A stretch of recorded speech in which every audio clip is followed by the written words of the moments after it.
Mens moet dalk so 'n bietjie versigtig wees voor jy die sneller trek en een van die Chinese voertuie koop. Maak seker dit is een van die handelsmerke wat gaan oorleef, want soos ons in die verlede gesien het, baie handelsmerke kom en gaan. Dink byvoorbeeld aan Citroen destyds, dan verlaat hulle dan kom hulle terug. Chef. Ons talle voorbeelde van vervaardigers wat dit nie gemaak het in Suid-Afrika nie, en een ding is seker, baie van hierdie vervaardigers gaan dit nie maak nie. Ek is Pieter Steyn. Kom ons gesels land en sand. Van en Dirk van der Walt, die twee broers wat seker die heel meeste gebruikte voertuie in Suid-Afrika verkoop, en ek vermoed dalk Afrika ook. Baie dankie dat ons vanoggend met julle kan gesels, land en sand hier op RSG. Van, kom ons begin sommer by jou. Julle was onlangs in die nuus oor die 866 miljoen rand se WeBuyCars aandele wat julle verkoop het en die proses wat julle nou begin het om RMB Holdings oor te neem. Hoekom die skuif van gebruikte voertuie na eiendom?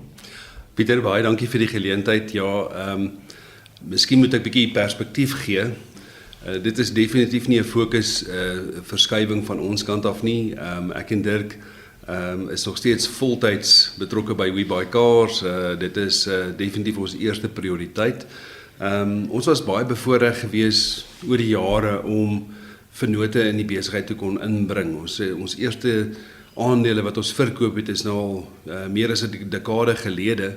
En dit was vir ons baie goed en oor die jare het ons meer en meer aandele in ons besigheid verkoop, maar net bloot om ons eie finansies beter te bestuur en te diversifiseer en risiko te versprei, soos enige sinvolle adviseur vir mense sal sê om te doen. So hierdie is eintlik maar net 'n voortsetting daarvan.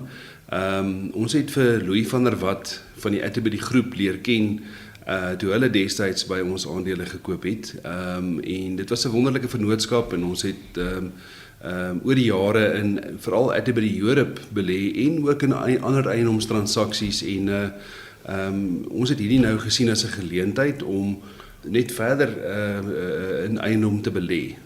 Ons was baie bevoorreg geweest nadat ons gelys het so amper 2 jaar terug dat die aandele baie goed gedoen het. En gevolglik het daar weer 'n wanbalans ontstaan in ons portefeulje met wat nou baie swaar Suid-Afrika, baie swaar WeBuyCars is en vir daai rede het ons besluit om weer van ons aandele te verkoop en ek en Dirk het tans nog so 6% of nagenoeg 6% van WeBuyCars wat as hy in ag neem dat daar 'n markwaarde van kom ons sê tussen 16 en 17 biljoen rand is, dan is dit 'n substansiële gedeelte van ons portefeulje, eintlik maar die grootste gedeelte van ons portefeulje wat nog in karre is. Dirk, Van het nou genoem dat julle het genoteer op die aandelebeurs so 2 jaar terug. En dit was my ook baie interessant want daar's eintlik nou 'n soort van neiging van maatskappye om te denoteer. Hoekom het julle besluit om te noteer? Sjoe, dit is 'n komplekse vraag daardie.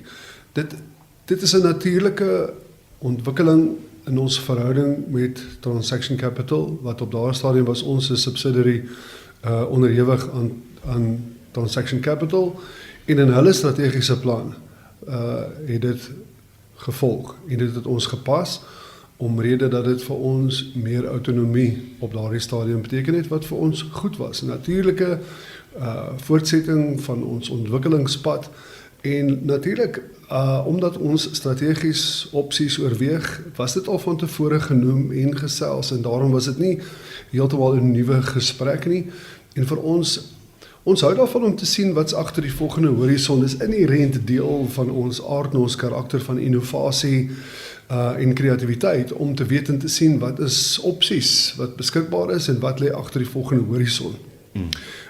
Ek veral hou daarvan om daardie gesprekke te ondersoek maar ek moet vir jou sê dat wanneer ons praat oor maatskappykultuur, wat die belangrikste aspek van ons hele besigheidsbestaan is, dan is die gelyste omgewing 'n groot uitdaging vir 'n entrepreneurial innoverende besigheidskultuur, want jy moet swem in 'n hoogs gereguleerde omgewing en dit het 'n impak op 'n mens se vernuftigheid en jou vlugvoetigheid en dit ontneem jou van baie van jou vlugvoetigheid om op 'n tikkie te kan draai en terugdraai om te manoeuvres te doen soos in die verlede is moeilik en dis 'n uitdaging. Maar dit het ook baie voordele en dit help vir 'n mens om op 'n baie groter speelveld te kan kompeteer en speel. Van, kom ons gesels bietjie oor Bronkhorstspruit, 'n paar jaar terug, 'n paar dekades terug. Vertel ons van julle grootwordjare van jou pa en jou ma en so aan. Dis eintlik 'n baie mooi storie. Ons is 3 kinders, ek en my broer Dirk en dan het ons 'n jonger sussie. Sy is so 9 jaar jonger as Dirk, 6 jaar jonger as ek. En ons het 'n baie standvastige opvoeding gehad. Ons grootwordjare was in Bronkhorstspruit. Ons het net buite die dorp op 'n plot gebrei. My ma was al die jare 'n onderwyseres by die hoërskool. Sy het wat daai tyd bekend gestaan as huishoudkunde gegee. Ek is nie seker presies wat mense dit vandag noem nie, maar naaldwerk, kookklasse, dit was haar spesialiteit. My pa het gewerk by die destydse administrasieraad wat toe ontbind is, ek dink in 1986. Dit is toe ek nog op laerskool was en toe my pa sy werk verloor.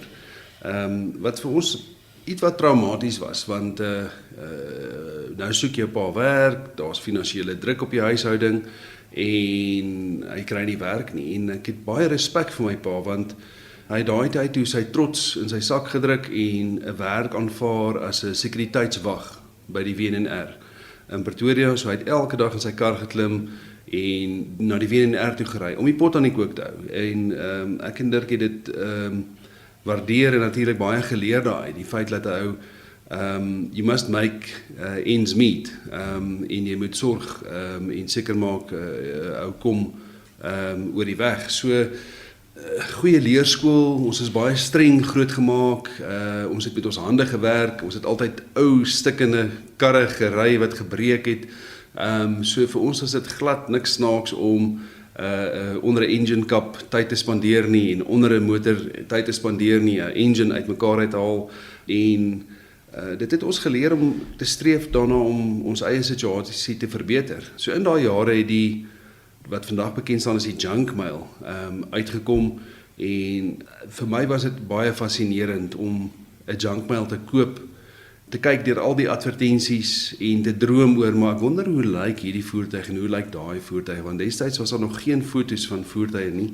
En ek het self soms skelm na ons huis se telefoon, daai tyd was daar nog nie selfoon en toe gestap en dan bel ek van hierdie mense en hoor is die kar nog beskikbaar en dan droom ek daarvan en toe eendag toe my ma se motor weer moeilikheid gee, toe wys ek vir my pa advertensie van 'n Toyota Cressida wat te koop was en hy stem toe saam dat hy dink dit is 'n goeie koop en ons het Pretoria toe gery en by 'n persoon, ek onthou dit was nog naby Rodeplaatdam, die Toyota Cressida gekoop en wat 'n wonderlike kar was dit nie. Dis die eerste kar, Dirk het nog daai tyd gesê as jy die bonnet oopmaak of die engine cap oopmaak dan is alles nog oorspronklik, wat vir ons 'n baie groot pluspunt was.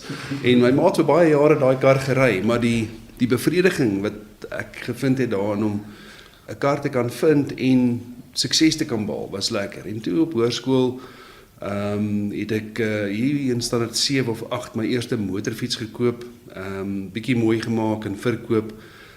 Is dit daai Yamaha XT500? Ja, die XT500 was die tweede ene. Die eerste een was so Kawasaki. Ek het nie baie geld wins gemaak op hom nie. Ek dink ek het hom verkoop vir R450.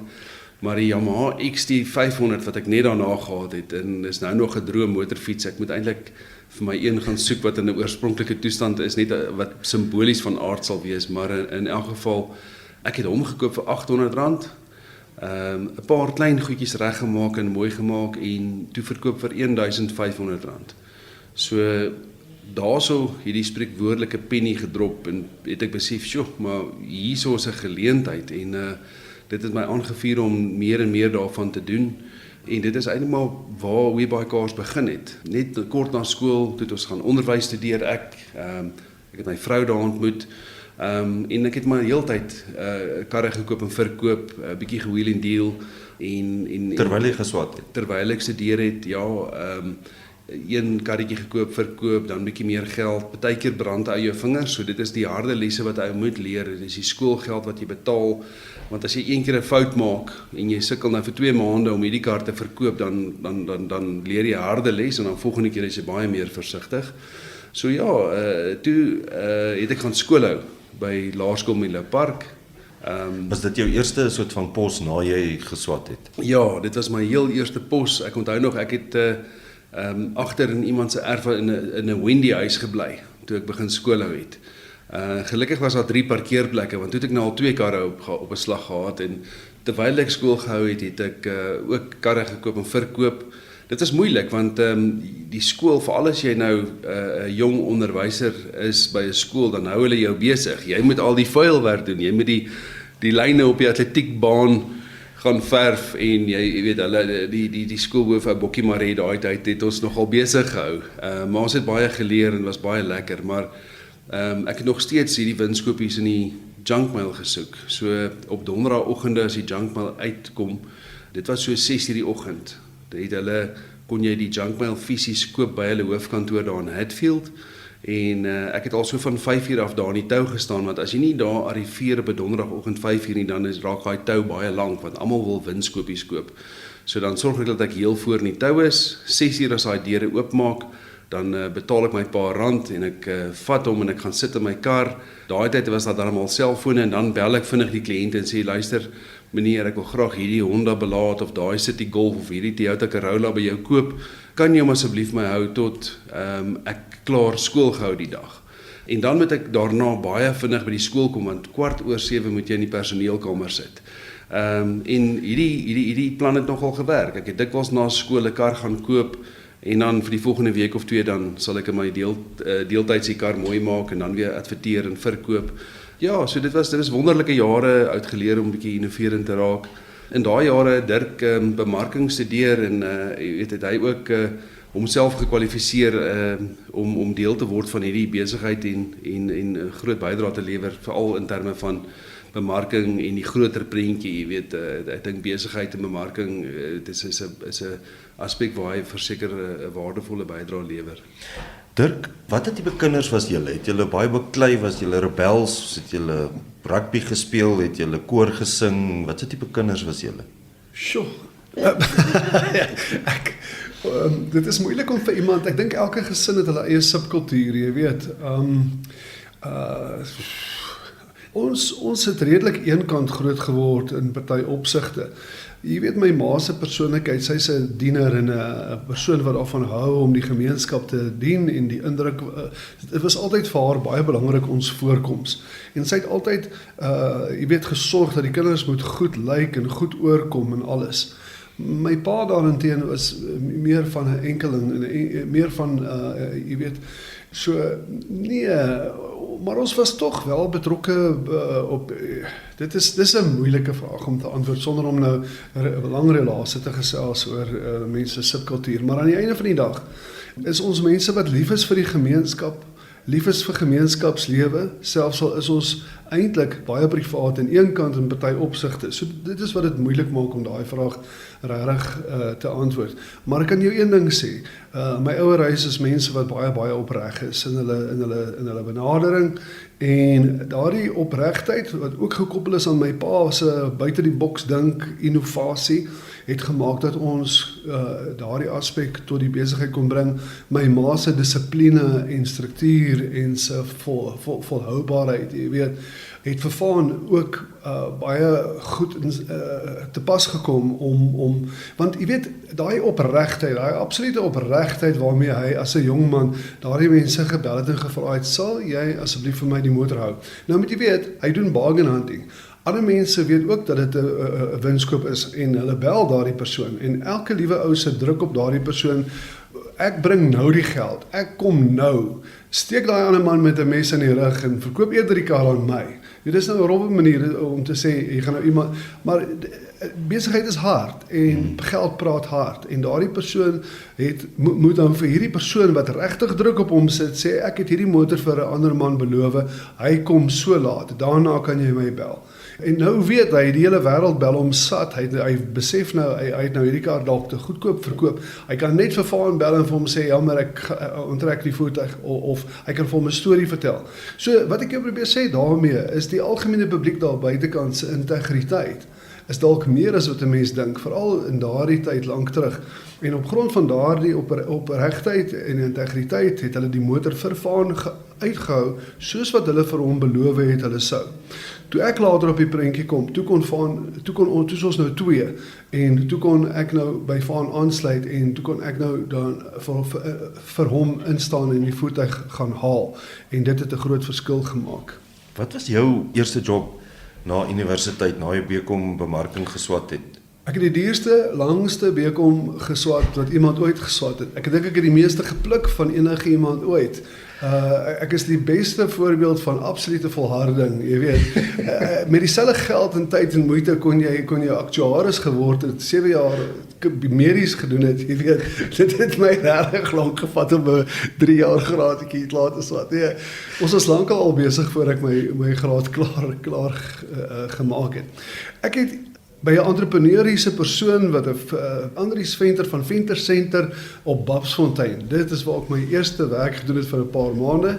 Toe het ek vir my neef gewerk vir 4 jaar lank by Omnigo wat die rolstoelhuisers het.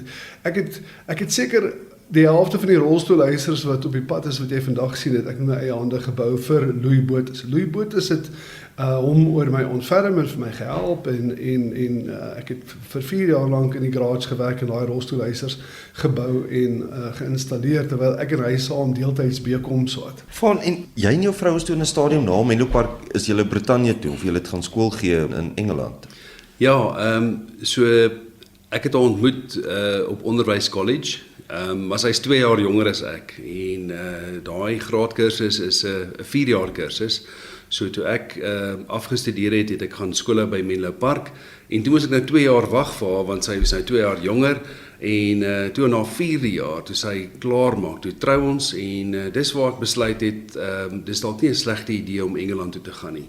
En dit was bloot net uit 'n finansiële oorweging. Ons het daai tyd gesien vriende en van ons medestudente het baie suksesvol in Engeland gaan skole hou en goeie geld gemaak.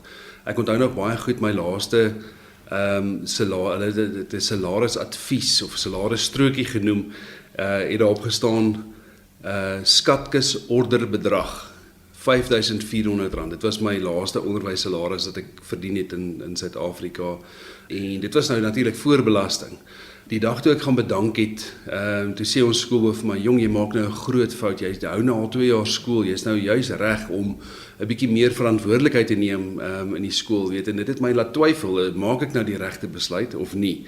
Maar op die ouene het dit baie mooi uitgewerk. Vir my en my vrou om Engeland toe te kon gaan was 'n groot voorreg. Ons het nie werk gehad nie, ons het met ons 2 rugsakke Engeland toe gegaan, in 'n klein woonstelletjie gebly, amper soos 'n klein goedkoop hotelletjie vir die eerste paar weke en ons het ons CV's gaan ingee by werksagentskappe en dit was oor in Desember. Dis nie die slimste tyd om te gaan nie want alles is toe. Maar dit het ons tyd gegee om 'n bietjie Engeland en Londen te verken en in Januarie het ons gelukkig werk gekry en begin werk. So vir 2 jaar lank by verskeie skole skool gehou. Wat ons wel agtergekom het is dat die werk wat beskikbaar is die werk wat niemand wil hê nie. So dit was 'n taamlike ontnigtering om te sien die swak dissipline, die moeilike kinders met wie jy moes werk, hoe erg 'n skool kan wees. Maar ja, dit is maar 'n bietjie van 'n ervaring gewees en dan later dan kry jy weer 'n bietjie beter werk by 'n beter skool. So die eerste 6 maande was rof en daarna het ons heel wat beter gedoen. En in daai 2 jaar in Engeland het ek ook karre gekoop en verkoop. So die ekwivalent van 'n junkmail staan bekend daar as die loot. En is eintlik maar presies dieselfde soos Suid-Afrika. Jy soek 'n winskoopie, jy kyk hoe lyk die mark in 'n spesifieke segment en jy bel rond en jy koop 'n voertuig en ek het 'n paar van my Suid-Afrikaanse vriende gehelp om karre te koop en ja, dit was 'n lekker tyd. Ons dit is amper soos 'n lang honeymoon, 'n 2 jaar lange honeymoon wat ons gehad het. Wat ons wel goed gedoen het daai tyd is om te spaar. Ons het glad nie spandabelrig aangegaan nie. Ons het in die kleinste woonstel gebly. En my vrou het my verkwalik daai tyd want sy wou graag goedjies koop en saam terugbring, maar ek het vir haar gesê hierdie 2 tasse waarmee ons Engeland toe gaan, dis die 2 tasse waarmee ons terugkom. As dit nie in die tasse pas nie, dan bly dit agter. En so ja, dit was ons dissipline wat ons gehandhaaf het. So ons het geleef van een persoon se salaris en ons het die ander persoon se salaris 100% gespaar. Wat beteken het ons het in die jaar einde 2000 het ons teruggekom Suid-Afrika toe met R300 000 gespaar. Wat hierdie besigheid 'n groot hupstoot gegee het. Ons het ons eerste huis kontant gekoop vir so R190 000 in 2001 en die balans, so die R100 000 wat oorgebly het ons in die besigheid gestort. So in daai 2 jaar wat ek en Tanya in Engeland was, het Dirk aangegaan met die besigheid hier in Suid-Afrika en hy het 'n paar innoverende goed begin doen.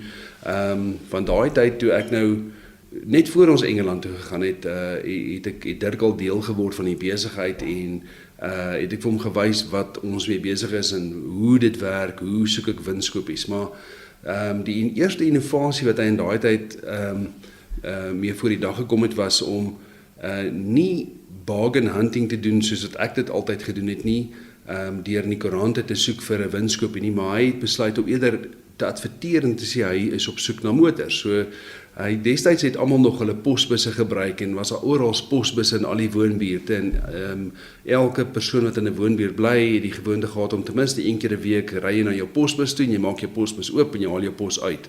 So hy het klein advertensies laat druk en opgeplak by al die posbusse met skeerstrokies. En hy het so roete gery reg oor Pretoria, tientalle poskantore en posbusse in spesifieke woonbuurte waar ons gedink het hierso gaan ons nou mooi karre te koop kry en dit het gewerk. Mense het hom genader en hy die karre gaan koop. So toe ek en Tanya nou terugkom van Engeland af, toe het ons dit voortgesit en ons het verder begin bemark.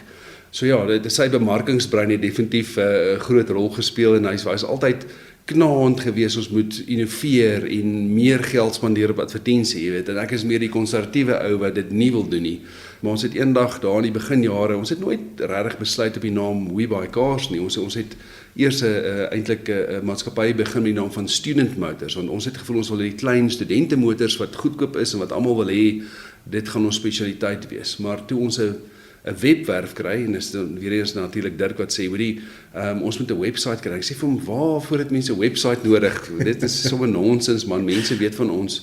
Maar hy dring toe daarop aan, dat ons 'n webwerf moet hê, en nou moet ons 'n naam kies, en dit is so 'n brainstorm sessie wat ons gehad het, en ons sê maar, die webwerf moet presies sê wat jy doen. Toe sê ons, maar ons koop karre. So kom ons sê dit in Engels, We Buy Cars, en snaaks genoeg was die naam beskikbaar. Vroeg 2001, toe registreer ons die webwerf We Buy Cars en van daar af, ja, 25 jaar se oornag sukses. Ek wil net vinnig kortliks van, jy het blykbaar 'n snoepie ook bedryf terwyl jy op college was. 'n Snoepie enne? Ja, so ek het toe ek in die koshuis was, en die koshuislewe was my wonderlik. Ek sal vir enigiemand aanbeveel om koshuis toe te gaan. Ek dink is regtig deel van 'n mens se vormingsjare om tyd in 'n koshuis te spandeer.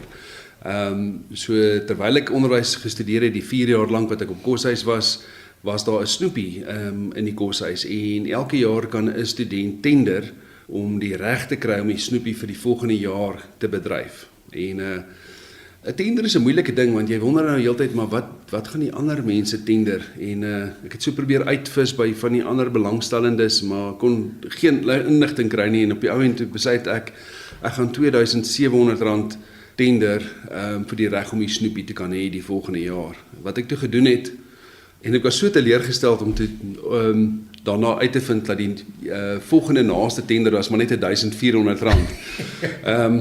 Maar nou ja, dit was baie goed vir my. Ek het alles van 'n paai tot 'n pakkie chips en sigarette en koeldranke verkoop. Ek het 2 poolmasjiene, pooltafels daar gehad. So ons studente het baie lekker gekuier, poolkompetisies tot laat in die aande gehad. Dan kan jy 'n kas bier wen. Ag en dis ook maar eerste ervaring van bietjie boekhou en voorraad aankoop en verkoop en wat sal 'n goeie marge wees en so 'n bietjie beplan rondom wanneer het jy genoeg pastye en wanneer het jy nie genoeg pastye nie. So ja, ek het dit geniet om die snoepie te gehad het. Maar ek het ook vinnig daar besef is baie harde werk vir eintlik nie baie geld nie. Daar's ons 'n baie lekkerder manier om geld te maak en dit was met die karre. Dirk, loop entrepreneurskap bloed in julle are of leer 'n mens dit aan of hoe werk dit? Nee, dit loop beslis nie in ons bloed nie. Ons is 'n hele familie van onderwysers, om die waarheid te sê. My oupa was 'n skoolhoof by Schoemanskloof byvoorbeeld. My oupa was eerste groep van 20 M.Ed studente by Tikkies. Die res was almal maar onderwysers en staatsamptenare, daardie soort van ding. Ons het 'n bietjie venterbloed en ek dink saam met die Malanbloed en die Hammanbloed, maar ek dink daai venterbloed die venters in my opinie is soos hulle van ook tereg sê, jy weet, so ek dink daar is 'n bloeddruppel of twee entrepreneurskap in ons bloed, ja.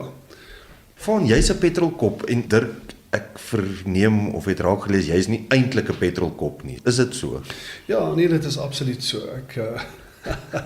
Ek is iemand wat hou van lees, ek hou van filosofie en sulke tipe van dinge, jy weet, so.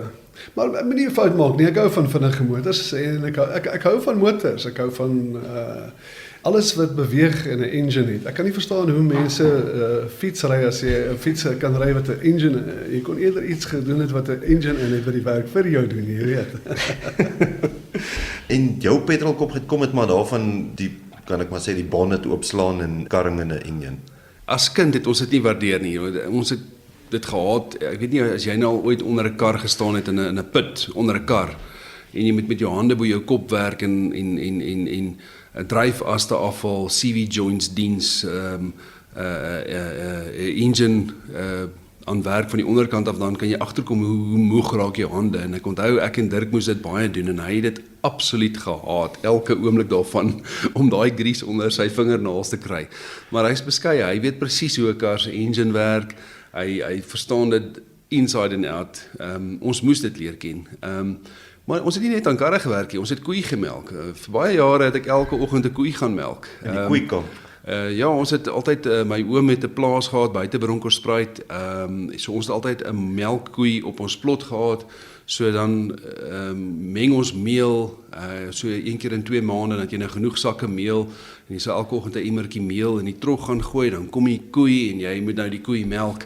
En ons het 'n taamlike makkoei gehad, so jy het nie eers die bene vasgebind nie, maar partykeer dan sal sy met haar voet, nes jy amper klaar gemelk het, die emmer is al halfpad van hom, trap sy met haar voet in die emmer, dan moet jy nou die melk uitgooi. Maar Dirk is ongelukkig allergies, so ek het meeste van die melkwerk gedoen en voer gemeng. Ek dink ek het opgemaak, maar jy weet, my pa was fantasties om vir ons 'n bietjie op 'n klein skaal, daar's 1 koei, net 1 bees op die plot. Maar nou het jy daar die blootstelling. En dan het ons ook groente geplant. Nie bietjie nie, baie. Sou jy nou dink om te verkoop? Nee, om die kinders te stuur met groot Tupperware houers om vir die bure te vat. Sommige maar net. Maar wat my pa wou regkry daarmee was om vir ons kinders te leer hoe dit werk om te plant en moeite te doen om die plante te versorg en die bossies uit te trek en nat te lei. Ek sou vir jou sê ek het middag om by 'n groot waterpyp gestaan om, jy weet, jy skuif die waterpyp so voor en dan net voor die water aan die onderkant van die voorkom, dan skuif jy nou die pyp aan na die ons groot boorgat gehad. Lieflike, pragtige water uit die boorgat wat ons die groente mee nat gelei het. En dan wanneer jy nou al daai boontjies en al daai mielies en al daai pompoene en al daai eiervrug geoes het, die russies geoes het, dan moet jy dit nou alles verwerk. Dan sit jy nou saam met jou ma en ons sny die mielies en trek die draadjie langs die kant af en sny die puntjies af, chop dit fyn, sit dit in plastiese sakkies en sit dit in die vrieskas. Ons het dit tot vervelings toe gedoen. En natuurlik oom Vale en oom Bok, kom hulle en hulle kom bring 'n ander bees wat ons geslag het in die garage, letterlik in die garage geslag. So ons het daai praktiese ervaring van om diere te slag, om groente en vrugte te verbou op die land en om met die beesboerdery het my pa probeer om vir ons 'n blootstelling, en hy het dit baie suksesvol reg gekry om vir ons daardie blootstelling te gee. Nou vandag bekommer ek my want ek voel in party opsigte soos ek wonder oor of ons vir ons kinders, jy weet, die verandering tussen hulle blootstelling, maar ons nuwe generasie kinders het miskien nou nie daai praktiese blootstelling nie, maar hulle het heeltemal revolusionêre nuwe uitkyk as gevolg van die digitale blootstelling en mense besef nie hoe baie hulle by jou leer in terme van jou gewoontes en jou woordeskat en jou uitkyk. So ek is nie bekommerd oor ons kinders nie, maar tog voel ek daar's 'n bietjie van 'n gemis in ons samelewing. Jy weet, die plaas skoolomgewing. Ek voel, jy weet, daar miskien 'n behoefte sou wees en ek weet daar is planne in ons geleerdere in daai verband om vir die kinders 'n bietjie blootstelling te gee van hierdie praktiese aspekte van die lewe. Jy het nou genoem Webekaars is 25 jaar oud vanjaar. Was julle besigheidsmodel nog altyd skaal, hierdie enorme vertoonlokale, is amper supermarkte van voertuie? Nee, glad nie. As ons nou teruggaan na 2001 toe, daai beginjare, het ons 'n paar beginsels gehad. Die een was om nie skuld te hê nie. So ons kon nooit net 'n klomp karre gaan aankoop nie, want jy het net soveel geld. Ons het van die huis af gewerk. Daar was plek in ons tuin vir 4 of 5 karre. En dit is hoe dit begin het, en toe daai spasie te klein word, toe skuif ons na Dirk se huis toe, want hy het toe weer by 'n nuwe plek ingetrek en toe is daar 'n plek vir so 10 karre. En so het dit gewerk. Ons het eendag toe gaan koop ons in Olympus, buite vir die Glen Pretoria, op 'n klein hoewe, iemand se kar, Theo Ferreira se kar, en ek sê toe vir hom, as jy ooit hierdie plot wil verkoop, sal ek dit baie graag by jou wil koop. En so 2 jaar later, toe skakel hy my, toe sê hy, die tyd is nou ryp, en toe koop ek die plot. Het vir ons 'n geleentheid gebied om heel wat meer karre te parkeer. Ek dink ons het op 'n stadium daar oor die 60 karre gehad. Dit was nou so 3 of 4 jaar later. En in daai jare het ek en Dirk alles self gedoen. Ons het elke liewe aspek van hierdie besigheid self hanteer. Of dit nou is om 'n kar aan te koop, of om 'n kar te adverteer, of 'n kar te verkoop, bank toe te gaan geld te trek, bank toe te gaan geld te bank, 'n bankcheck te gaan haal by 'n bank, na die registrasiekantore te gaan om 'n kar te registreer, om na Johannesburg toe te ry, na Wesbank toe om 'n kar se registrasiedokument te gaan haal, parte te koop, karre reg te maak, karre te was.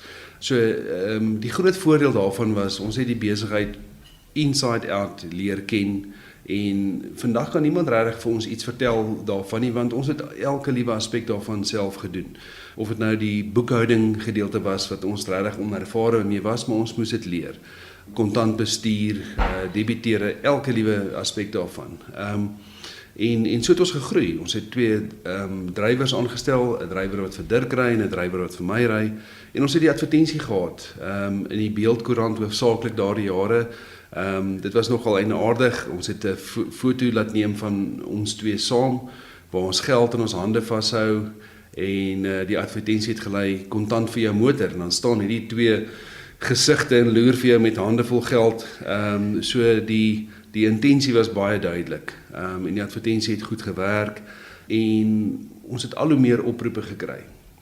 Soveel so dat naderhand was ons so besig, 'n paar jaar later, dat jy kom nie by almal uit nie. Jy is op 1 oproep, en as jy afgelei, dan is daar 2 oproepe wat jy gemis het.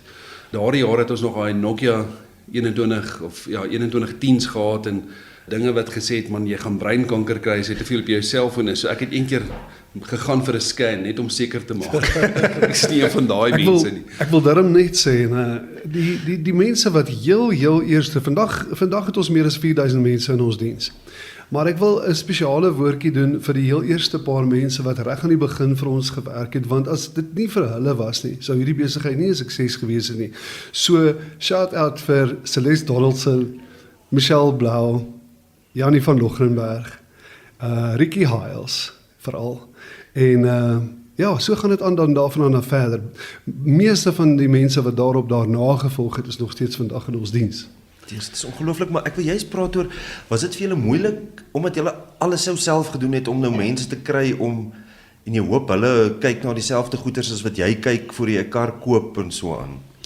Ja, dit was toch al 'n groot sprong geweest vir ons, en dis eintlik maar waar die skaal van die besigheid begin het, toe ons die besluit geneem het om ons eerste aankoper aan te stel. Want dit is die werk wat ons gevoel het, kom ons noem dit amper heilig is, wat jy nie iemand anders dan jy kan vertrou nie, want dit is waar die aksie is.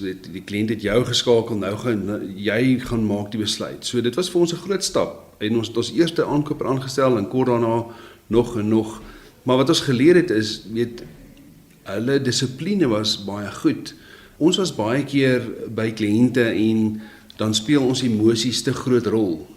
So dan betaal jy dalk te veel vir 'n voertuig, terwyl 'n aankoper weet ek doen hierdie vir my salaris en ek moet dit ordentlik doen. En dit is waar jy 'n standaard prosedure begin volg en goeie opleiding begin gee vir ouens. En as jy die regte persone het, dan doen hulle baie goed. En ons het vinnig geleer wat is die regte persoon, en dit gaan alles oor integriteit, 'n baie goeie eerste indruk, tipies iemand wat regtig vertrou kan word. Jy weet, dit is 'n moeilike ding om te definieer, maar ons het vinnig agtergekom jy kry aankopers wat uitstekend is en aankopers wat regtig nie die sout werd is nie. So ons het half 'n radar ontwikkel vir wie moet jy aanstel en wie moet jy eerder mee verbyhou. Ja, vandag nog volg ons daai filosofie, soos Dirk gesê het, ons het nou meer as 450 aankopers reg oor die land wat karre aankoop. Dirk, vir my is dit amper 'n onmoontlike taak om te dink. Ek dink dit is 'n wetenskap of 'n kuns om te weet om 'n kar te koop wat jy teen die regte prys sodat jy hom teen 'n wins kan verkoop. Hoe bepaal 'n mens dit? Kyk, is eenvoudig. In navigasie het jy 'n ding wat hulle noem telemetrie. En dit beteken dat jy het ten minste 3 punte nodig om 'n unieke sirkel te vorm. Met ander woorde, wat dit beteken is dat om te navigeer is jy soos 'n jy weet 'n pappot, 'n 3-pootpot wat op die vuur staan, 'n 3-pootpot. Hy staan op 3 pote. As die een poot wegval, dan val hy om. Nou op dieselfde manier moet jy op 'n manier verwysingspunte skep waar volgens jy dan amper trigonometries, as ek nou 'n vergelyking kan tref, op 'n spasie besluit waar daai prys binne-in gaan val. Dit gaan definitief meer wees as X en dit gaan minder wees as Y. So, en jy grond dit op grond van 'n paar raakpunte en verwysingspunte. Vaan is die absolute expert op dit. Daar's niemand in die land wat voertuie se pryse beter ken as Vaan nie. Daar is net nie.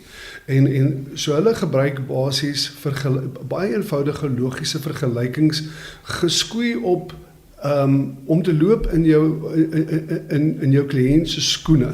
Wat is sy behoefte? Moet jy 'n behoeftebepaling en 'n prysbepaling doen? Sou jy, as jy hy was, hierdie vir daai gebetaal het as jy eerder daardie teen minder of meer kon kry? So dit is 'n logiese ding. Hulle doen dit al vir die afgelope 25 jaar die hele dag, elke dag. En daar is soms, as jy dit vir te lank doen, dan moet jy 'n bietjie op vakansie gaan want die tor val heeltemal af. Hoe weet jy hoekom sê ek so? Dis vir my verskriklik interessant uit 'n filosofiese oogpunt. Want jy kan 'n verskriklike waardevolle Mercedes ML met 'n vreeslike V8 engine met te veel kilos, buiktoestand, maar te veel kilos, te veel brandstofverbruik, staan in op die vloer vir dieselfde prys as 'n baie nuwer voertuig met baie lae kilos en 'n baie klein enjinkie, baie minder leksheid, maar baie goedkoop en baie myle om te gaan. Daai twee voertuie staan langs mekaar op die vloer vir dieselfde prys dalk. Jy kry sulke situasies. Vaan sal vir jou kan fantastiese voorbeelde noem om daardie kontras vir jou te illustreer. Dan kan jy verstaan waarom 'n mens mal raak na 'n tyd, wat jy regtig tyd nodig het om te herkalibreer, want hierdie gaan alles oor navigasie en kalibrasie van pryse. Dit is 'n hele wetenskap. En veral nou in die digitale tyd en as gevolg van die feit dat ons 'n magdom van data het, maar nog steeds is daar moeilike conundrums wat jy moet eintlik basies vir die kliënt dink. Wat gaan sy rasionaal wees as hy daar staan? Ek wil nou juist vra van, kom daar nog foute? Koop julle partykeer 'n kar wat julle nie teen genoeg kan verkoop nie? Ja, definitief elke dag.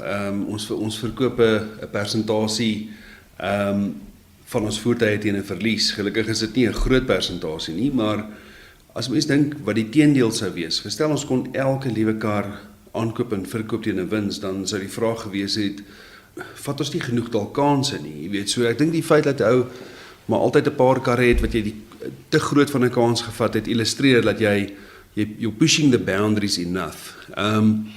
Maar ja, die karwaardes is vreeslik interessant. En 'n maklike manier om dit te verduidelik is as kom ons sê daar's vandag 100 Hiluxes wat verkoop in Suid-Afrika. Dan oor 'n jaar van nou af is hulle almal 'n bietjie minder werd.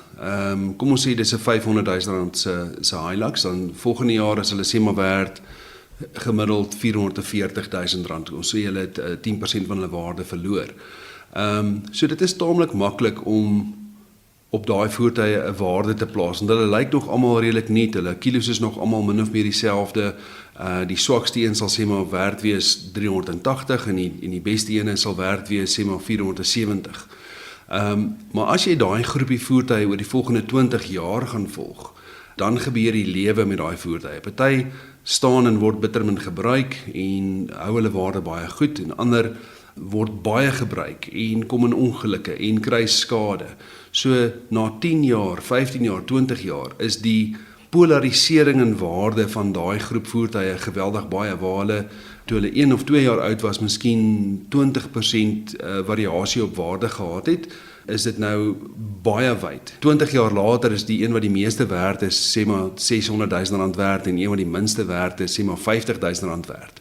So nou moet jy daai groep van 100 voertuie gaan besluit, maar hoe pas hulle in hierdie prysskaal in? En dit is die kuns, waar jy waarde vir geld, egte waarde vir geld in ag moet neem, en ook nie net kyk na die spesifieke model nie, maar kyk wat anders beskikbaar is in die mark.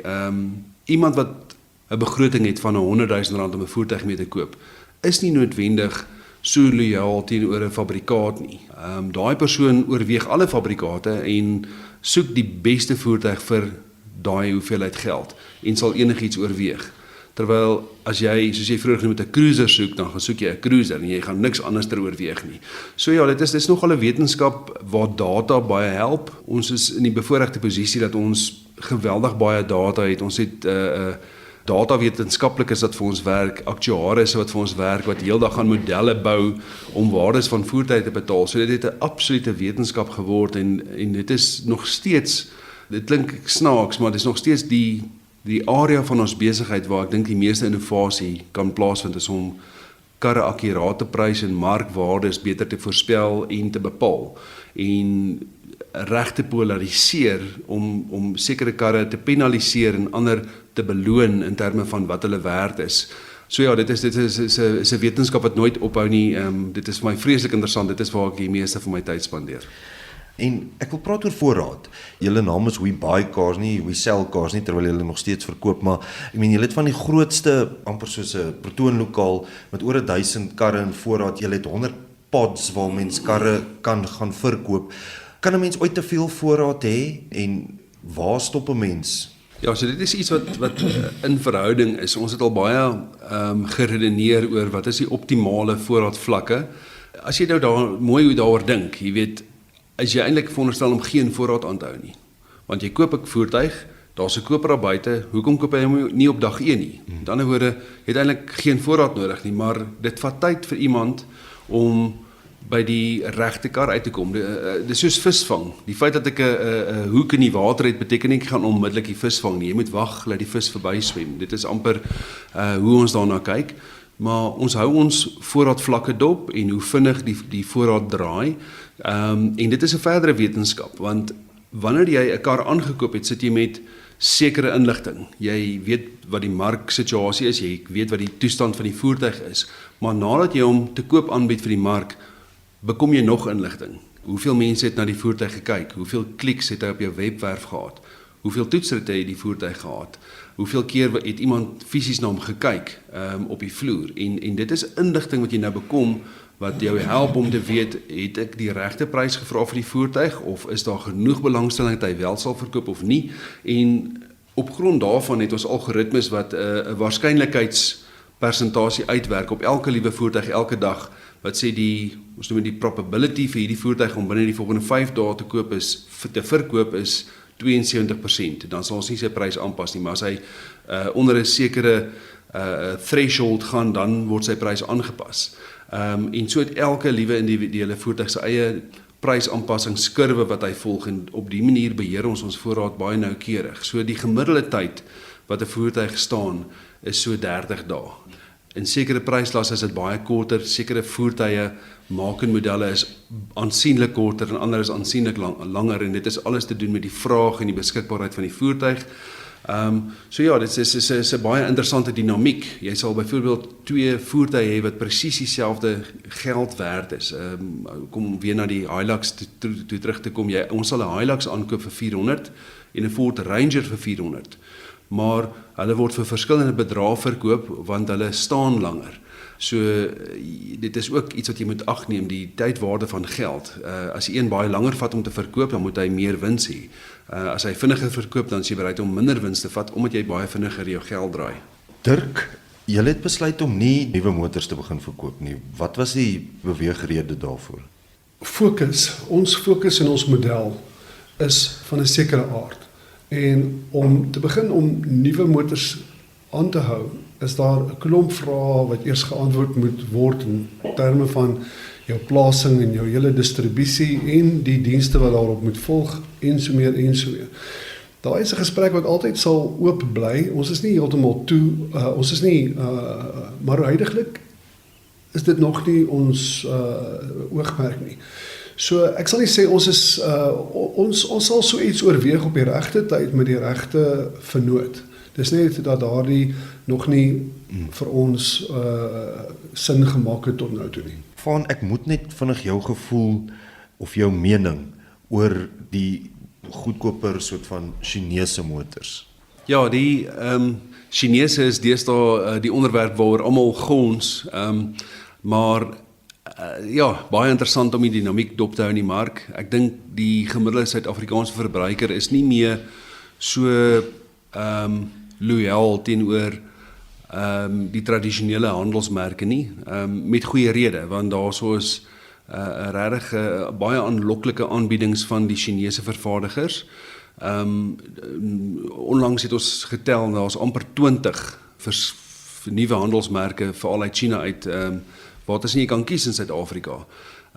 So dit is 'n groot geleentheid, dit ontwrig die mark tot 'n groot mate, veral in die pryssegment bo R350,000, waar sekere tradisionele handelsmerke regtig nou sukkel om hulle voertuie te verkoop en markandeel baie vinnig verloor. 'n Goeie voorbeeld is Mercedes, wat as ou gaan kyk 'n dekade of 2 terug, was hulle 'n groot speler in die mark en hulle is maar net 'n skaduwee van waar hulle was deesdae. Maar 'n mens moet ook versigtig wees. Ek dink nie al hierdie vervaardigers kan nou oor dieselfde kam skeer nie. Daar's van hulle wat baie bekend is en internasionaal hulle self al goed bewys het, maar daar's ander wat eintlik internasionaal glad nie bekend is nie. So ou moet versigtig wees. Ek het onlangs ook gehoor van 'n sekere vervaardiger wat nou hier in Suid-Afrika is, wat in Australië groot probleme het met karre wat roes. So 'n mens moet dalk so 'n bietjie versigtig wees voor jy die sneller trek en een van die Chinese voertuie koop. Maak seker dit is een van die handelsmerke wat gaan oorleef, want soos ons in die verlede gesien het, baie handelsmerke kom en gaan. Dink byvoorbeeld aan Citroen destyds, dan verlaat hulle dan kom hulle terug. Chef. So daar's al talle voorbeelde van vervaardigers wat dit nie gemaak het in Suid-Afrika nie, en een ding is seker, baie van hierdie vervaardigers gaan dit nie maak nie. Op die oomblik is dit 'n groot stryd om te sien wie gaan oorleef, en dit is 'n oop vraag. So ja, dit is goed vir die mark, maar jy mag dalk opeindig met een van die fabrikate wat dit nie maak nie, en dan is jou tweedehandse waarde op daai voertuig baie swak. Van ek verstaan jy is 'n groot aanhanger van Land Cruisers. Jy het oor die 20 wat jy versamel en jy's baie van die Kalahari. So trek jy hier in konvooi af met jou 20 Cruisers Kalahari toe as jy lus is vir 'n rooi duin. Joh, ek is mal oor die Land Cruisers. Dit is so 'n bietjie van 'n siekte. Elke slag dan dink ek het nou klaar gekoop en dan kom daar nog een oor my pad en dan dink ek nee, ek moet nou 'n plan maak en nog een koop.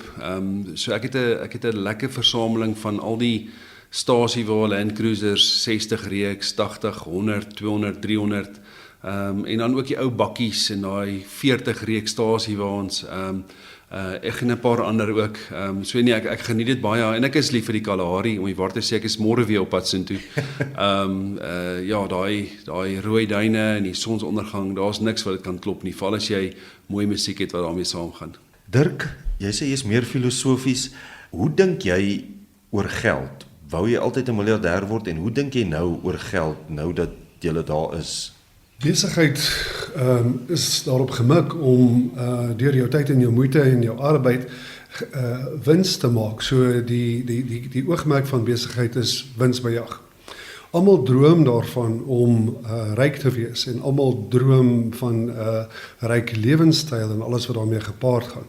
Maar Sodra jy begin jou verwysingsraamwerk verbreek, dan kom jy agter dat daar baie ander forme van geluk is en dat mense wat ryk is, glad nie noodwendig gelukkig is nie. En daar is baie ryk mense wat hulle rykdom graag sou wou verruil as hulle daarmee kon lewensgeluk koop. En so as mens praat van lewensgeluk en vervulling, lewensvervulling, om jou hart te vervul, om jou lewe uit te leef ten volle, om 'n gelukkige mens te wees, kan finansiële tekortkoming of die gebrek aan fondse en armoede kan baie ruïneer vir 'n gemeenskap en vir individue.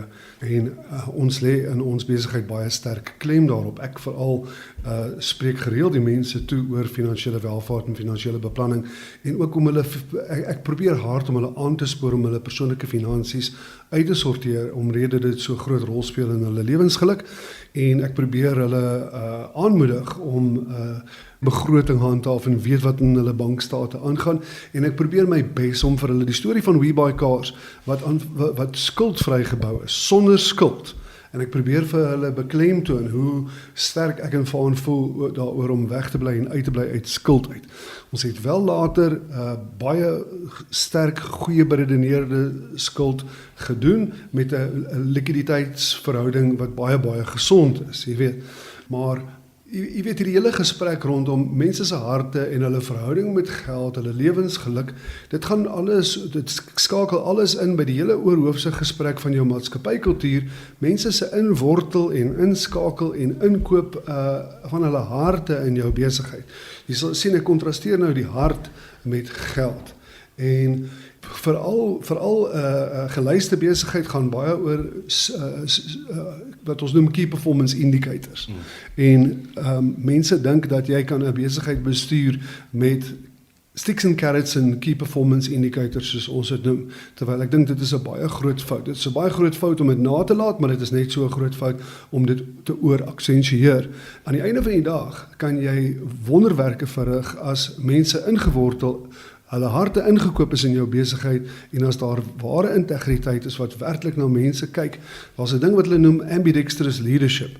Ek verwys daarna as bestuurssymmetrie, terwyl hulle noem dit veelhandige of multihandige bestuurstyl. Dit gaan daaroor dat jy die hele spektrum van menslike persoonlikhede en menslike oriëntasie in die besigheid inkorporeer, nie net streng professionele prestasie georiënteerde besigheid wat net gaan oor syfers nie, maar wat die breër menswees inkorporeer in die hele benadering van besigheid is verskriklik belangrik in my opinie. Van wat verveel jou?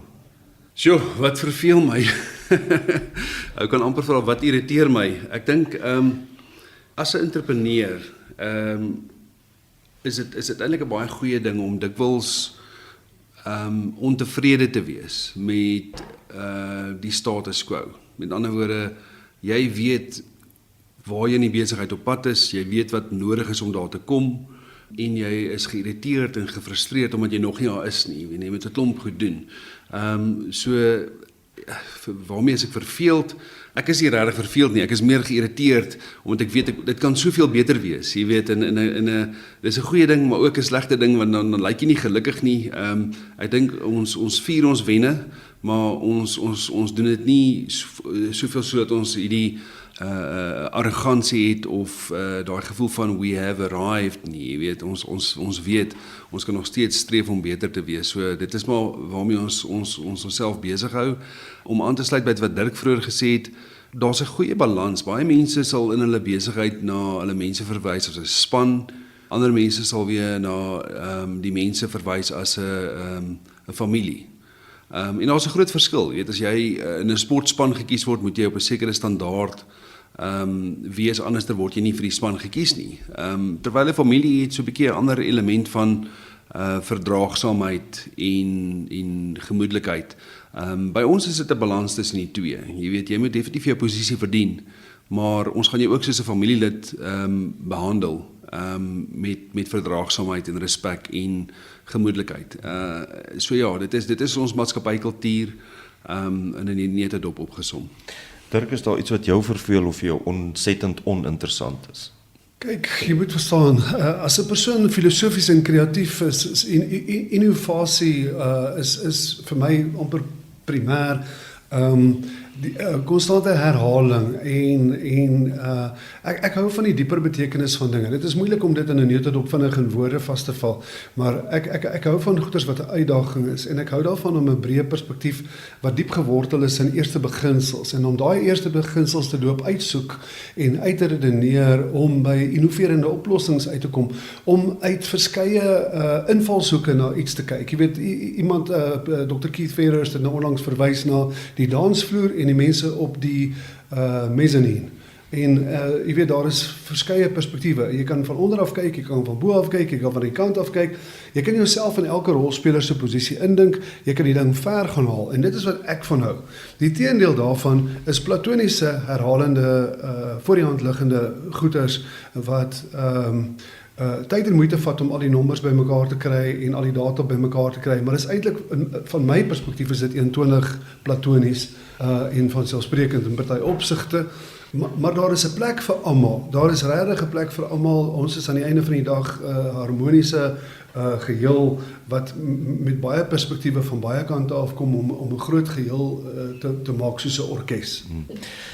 Waarop is julle trots en waaroor is jy spyt? Dis 'n lekker vraag. Waaroor is 'n mens spyt? As 'n ou terugkyk, gaan altyd 'n klomp goed wees wat jy weet, daai stadium sou ek dit anderster gedoen het. Maar dinge het vir ons baie mooi uitgewerk en dit sal verkeerd wees om te sê ons is spyt oor sekere elemente van besluitneming in die verlede. Ek glo nogal dat dinge uitwerk soos dit moet en dis deel van God se plan.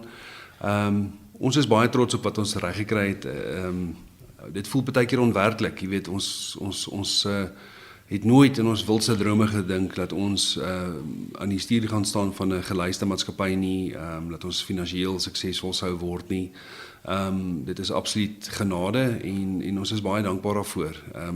Ons is trots op die feit dat ons as Afrikaners 'n besigheid kon bou wat nasionaal bekend is, wat deel is van almal se taal gebruik deesdae. So dit is verseker iets en soos Dirk aan die begin genoem het, jy weet, dit is eintlik so groot seën om omring te kon word met mense wat ons aangevul het by waar ons tekortkominge is. Ek en Dirk het geensins die vermoë om so besigheid op ons eie te kon bou nie. Waar ons goeie dinge gedoen het was om mense aan te stel. Ons was baie gelukkig om fenominale mense in ons bestuurspan te hê wat nou al vir baie jare by ons is en die bydrae van daai individue moet nooit onderskat word nie. Ek het nou nie eers vooruit gedink oor wat ek gaan antwoord op daardie vraag nie.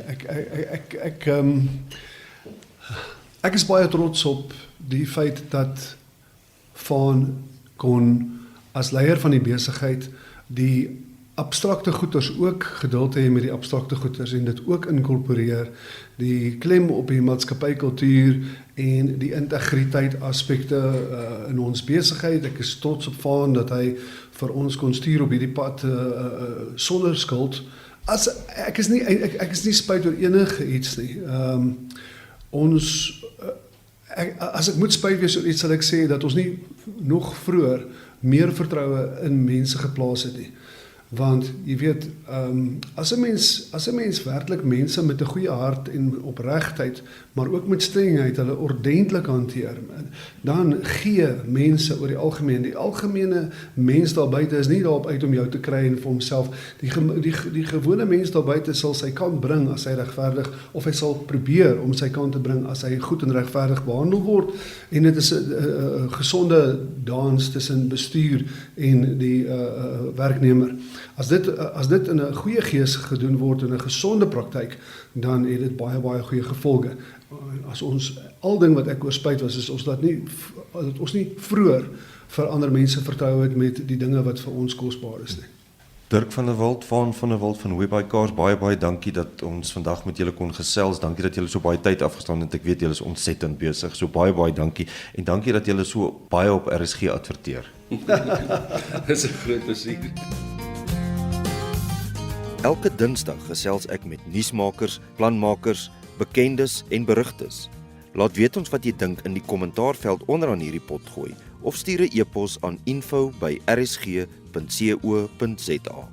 Onthou om die follow knoppie hierbo te druk en kom gesels elke Dinsdag, land en sand.